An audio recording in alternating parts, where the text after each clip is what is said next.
Hello and welcome to Scrapbook Shit Talk. I am currently doing this video from my bed, so as you can see I'm taking this very seriously. Basically, this is it's not even a show, it's an experiment, if you will, where my dog makes loud noises in the background. Gus, shush, please. Where I tell you about 10-minute long story. Hopefully it's interesting. This time I decided to talk about my trip to France and briefly to Lisbon. And you get to watch some sort of craft that I decide to do in the background. So far it's scrapbooking. I think it fits really well with the name, Scrapbook Shit Talk. But I hope you enjoyed this story and leave a comment down below if you did. Thanks. Hello, my name is Eva Ernst, and I'm a person that has opinions. If you heard that hacking, that was my dog, who I hope is not about to throw up on my carpet right now. Anyway, my name is Eva Ernst, and I am here to test something out. I felt like talking a lot, which is what I already normally do, but I decided to try something a little bit different. I've never seen this on YouTube before, and mix a podcast with sort of a creative video. So, me talking a lot, while hopefully about something interesting, while there's a scrapbook sort of craft going on in the background. Basically just something for you to watch and stare at while you zone out listening to podcasts. Because I think I realized that this was necessary the other day when my sister came in my room as I was listening to one of my favorite podcasts, and I was straight up just staring at the screen with nothing happening, a blank screen. And she became a little bit concerned, as did I, and I figured, you know what, why don't we provide some visual stimulation? You can just watch somebody cut up some pictures and glue them on a page for, 20 minutes, 10 minutes, however long I decide to make this. And you feel a little bit less of a zombie at this point. So, like I said, this is just a test run. But I figured, I could tell maybe a story this time from my experience. Oh, my dog wants to leave. He's already bored. Basically, I wanted to tell a story about my experience in France. So, I'm American. I had never been to Europe before, had literally zero idea what to expect, and I had kind of 4 of the craziest but best months of my life over there recently. I was studying abroad, doing my college thing at a business school in Bordeaux, and I made some of the most amazing friends that I have ever made. Let me see. A lot of stuff happened to me. I got sick a lot. I went partying a lot. I think I just got a lot of shit out of my system. But I was living in Bordeaux, and I think I had one of the most hellish trips to get there in my entire life. So I basically decided to go through Lisbon. So I had to travel all the way to Miami. It's 10 hours away driving from me. So I had to travel to Miami, then I took a flight from there to Lisbon, which was 7 hours, and it was actually amazing. I had never been on an international flight before, and, I was 19 at the time, and so I was not used to being served alcohol, and I was like, how many glasses of wine can you order with this meal? Because trust me, I would have ordered about 5. I only had 2, I think, but still. Just the opportunity that was presented to me was very dangerous for these flight attendants. I did not land in Lisbon drunk because that would have been a nightmare. Although it might have helped me sleep because I arrived in Lisbon about 5 a.m., didn't sleep the entire plane ride, and had a 10-hour layover. So I, for some reason, decided to sleep in the airport and wait there for 10 hours until my flight. I knew nobody here. I spoke 0 Portuguese, so I'm sitting in this airport with all of my things around me. What am I going to do for 10 goddamn hours? And basically, I just went a little bit crazy. I had nothing to do.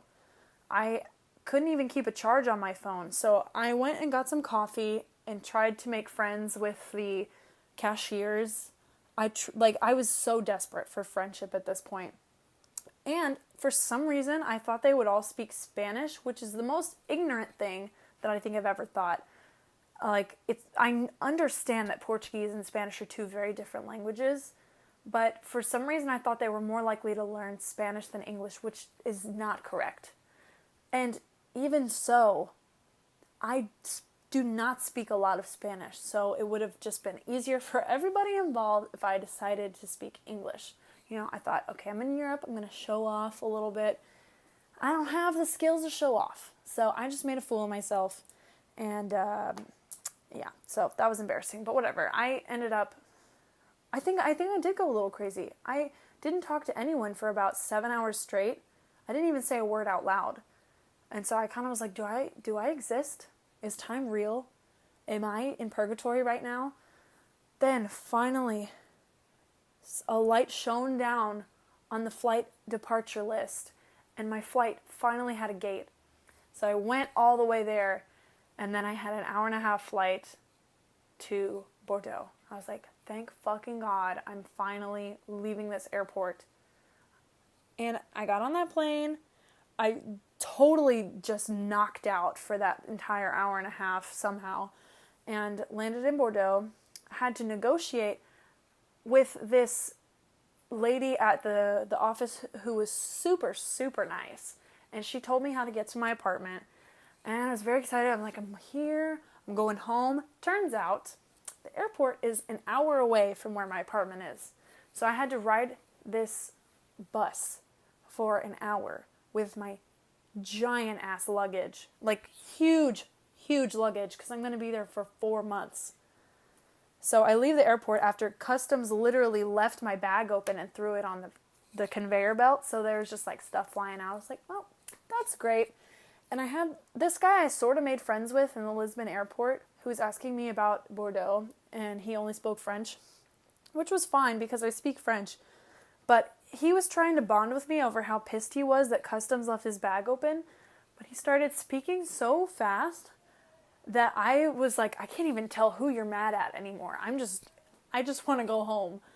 And so I was like, okay, yeah, they opened my bag too. But then he just kept yelling, and I was like, oh, okay, all right, yep, I'm just gonna go before you start yelling at anyone else. Nice to meet you. Gotta go. Gotta get out of here. So I get on the bus, finally get out, and it's 10:30 p.m. by the time I finally get to my apartment. And I'm just rolling this huge-ass suitcase around just begging to be robbed. Just begging for it. And wearing probably the most ridiculous outfit I've ever seen now that I look back on it. It was some weird black and white patterned lined shirt with my Levi overalls on that have a patch embroidered right on the butt that I put on there. And then my leather jacket. So, just normal clothes that you would wear.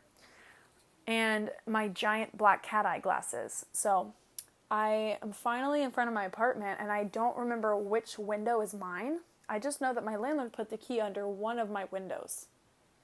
And this whole time, I was too dumb to get a new phone plan. So I had no data, basically, for the entirety of the 4 months. And I had to just use Wi-Fi wherever I could. So I couldn't contact anyone, couldn't contact my landlord or anything. And it's like, I'm freaking out. I'm basically about to just break down in the middle of the street when finally I feel my key. And I'm like, I am so fucking happy. Just get me in this apartment. I get inside. It's probably the smallest apartment that I've ever seen in my entire life. It's a studio apartment with a loft bed. My bathroom's underneath. It was cozy and it was perfect for me, and it actually fits a lot more people than you would think. I did have people over sometimes, which was a little bit much. But I was like, oh, okay, so I'm going to be alone in this apartment for 4 months.